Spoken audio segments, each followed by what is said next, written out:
पुढच्या बातमीकडे. शरद पवारांच्या 8 खासदारांनी आज पंतप्रधान नरेंद्र मोदींची भेट घेतली आणि या सगळ्या खासदारांनी पंतप्रधानांसोबत जवळपास 20 ते 25 मिनिटे चर्चा केली.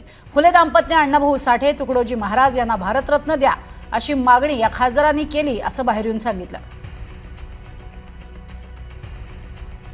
या भेटीमध्ये नेमकं काय घडलं यावरती बोलत असताना तुम्ही आम्ही एनडीएत जातोय अशा स्वरूपामध्ये कोणताही संदर्भ लावू नका अशा स्वरूपात अमोल कोल्हे यांनी पत्रकार परिषदेमध्ये पत्रकारांशी बोलताना सांगितलं.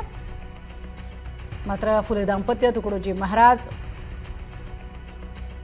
या सगळ्यांना भारतरत्न द्या अशा स्वरूपाची मागणी करण्यात आली. तसंच काही स्थानिक प्रश्न घेऊनही हे खासदार पंतप्रधान नरेंद्र मोदींना भेटले अशा स्वरूपाची माहिती सुद्धा या खासदारांनी बाहेर पडल्यानंतर दिली आहे. या भेटीनंतर अर्थातच भेटीमुळे अनेक चर्चा आणि चर्चांना उधाण आलेलं होतं. कशामुळे ही भेट होतीये असे सवाल वारंवार उपस्थित केले जात होते. अनेक प्रश्न उपस्थित केले जात होते. ही वेळ का साधली जाते अशा पद्धतीच्या भेटीची असं देखील म्हटलं जात होतं. आणि त्याचबरोबरीनं एक प्रकारे राष्ट्रवादी शरद पवार गट अशा पद्धतीनं भेट घेणं, 8ही खासदारांची भेट होणं हा अर्थातच अनेकांसाठी भुवया उंचावणारा मुद्दा होता. आणि त्यातच अगदी मूलभूत समस्या घेऊन आणि ग्रामीण भागातले आपले प्रश्न घेऊन हे खासदार तिथे भेटले असं त्यांनी सांगितलंय. मात्र सगळ्यात महत्त्वाचा मुद्दा हाच होतो की हे सर्व 8 खासदार पंतप्रधान मोदींच्या भेटीसाठी कोणकोणत्या महत्त्वाच्या मुद्द्यांवर भेटले, 20 ते 25 मिनिटं त्यांनी काय चर्चा केली यावर त्यांनी नेमकं काय म्हटलंय आणि अर्थात ही भेट कशी झाली आहे यावर आपण बघूया. चौथी भेट आहे आणि चर्चा थेट झाली आहे. 15 जुलै रोजी सुप्रिया सुळेंची अमित शहांसोबत डिलिमिटेशनवरती चर्चा झाली. शरद पवार आणि सुप्रिया सुळे यांनी मोदींची भेट 22 जुलै रोजी घेतली. तर 27 जुलै रोजी सुप्रिया सुळेंनी पुन्हा एकदा अमित शहांची भेट घेतली. त्यानंतर शरद पवारांचं 8 खासदार मोदींच्या भेटीसाठी हे आज पोहोचले आणि अनेकांच्या भुवया उंचावल्या. त्यामुळे डिलिमिटेशन हाच तो मुद्दा आहे का अशा स्वरूपाचा सवाल उपस्थित केला जातोय. दरम्यान मोदींच्या या भेटीनंतर खासदार अमोल कोल्हे यांनी नेमकं काय म्हटलंय पाहूयात. यामध्ये सगळ्याच खासदारांच्या मतदारसंघांमध्ये जे वेगवेगळे विषय आहेत, जे वेगवेगळे मुद्दे आहेत या संदर्भात माननीय पंतप्रधानांना आम्ही अवगत केलं. म्हणजे कालच पुणे नाशिक सेमी हायस्पीड रेल्वेच्या बाबत महाराष्ट्रामध्ये एक मोठं आंदोलन करण्यात आलं. 3 जिल्ह्यांमधले हजारो लोक रस्त्यावर उतरले होते. या संदर्भामध्ये ही मागणी केली. त्यानंतर चाकण एमआयडीसी, रांजणगाव एमआयडीसी हा सगळा जो इंडस्ट्रियल बेल्ट आहे याची जी एक वाहतूक कोंडी सातत्याने होती या संदर्भामध्ये पीएम गतिशक्ती टर्मिनल जे आहे याची मागणी आपल्या मतदारसंघामध्ये केली. मग इंद्रायणी मेडिसिटी असेल, त्याचबरोबरीनं नॅशनल ट्रायबल म्हणजे राष्ट्रीय वनौषधी संशोधन केंद्र असेल या संदर्भातली मागणी माननीय पंतप्रधानांकडे केली. त्याचबरोबर महाराष्ट्रातल्या शेतकऱ्यांची जी कर्जमाफी आहे यामध्ये जी अनियमितता दिसून येते या संदर्भात माननीय पंतप्रधानांना अवगत करण्यात आलं.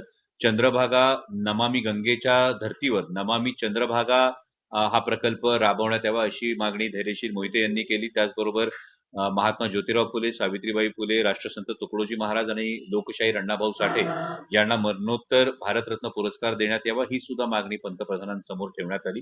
एकूणच 8ही जे खासदार आहेत या प्रत्येकाच्या मतदारसंघातले जे काही मुद्दे आहेत गेले अनेक दिवस हाऊस चालत नसल्यामुळे हाऊसच्या म्हणजे सभागृहाच्या पटलावर जे मुद्दे मांडता येत नाहीत या मुद्द्या संदर्भात माननीय पंतप्रधानांकडे आम्ही आमची जी समस्या आहे ती मांडली. आपण बघतोय की पंतप्रधान नरेंद्र मोदी यांच्या भेटीनंतर अमोल कोल्हे यांनी निवेदन देत या भेटीचा कोणताही वेगळा संदर्भ जोडू नये असं म्हटलेलं आहे आणि नेमकी ही भेट कशासाठी झाली यावरती त्यांनी भाष्य केलेलं आहे. एकीकडे अण्णाभाऊ साठे, त्याचबरोबरीनं फुले दाम्पत्य आणि तुकडोजी महाराज यांना मरणोत्तर भारतरत्न द्या अशी मागणीही करण्यात आली. तर काही स्थानिक प्रश्न आहेत ज्या प्रश्नांची उकल सहजपणे होणं शक्य आहे यावरती सुद्धा त्यांनी पंतप्रधानांशी चर्चा केली, भाष्य केलं. मात्र यापूर्वी झालेल्या भेटीगाठी आणि यामागचं कारण काय असा सवाल वारंवार उपस्थित केला जातोय. जे विधेयक संसदेमध्ये येऊ घातलेलं आहे त्यासाठी झालेली ही भेट आहे का असा सवालही उपस्थित केला जातोय. या संदर्भात खासदार म्हात्रे यांनी काय म्हटले पाहूयात.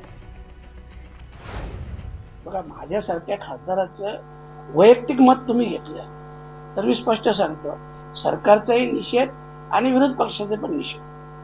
तर तुम्ही तर आम्हाला बोलूनच द्याल नाही. अरे आमच्या लोकसभा क्षेत्रात कधी या, लोक नको नको ते टीका टिप्पणी करतात, आम्ही बोलायचं कधी. आणि म्हणून ठीक आहे, नशिबाने कमीत कमी एवढी तर भेटली आम्हाला. त्याच्यामुळं आमच्या समस्या त्यांच्या पण आम्ही पोहोचवू शकतो.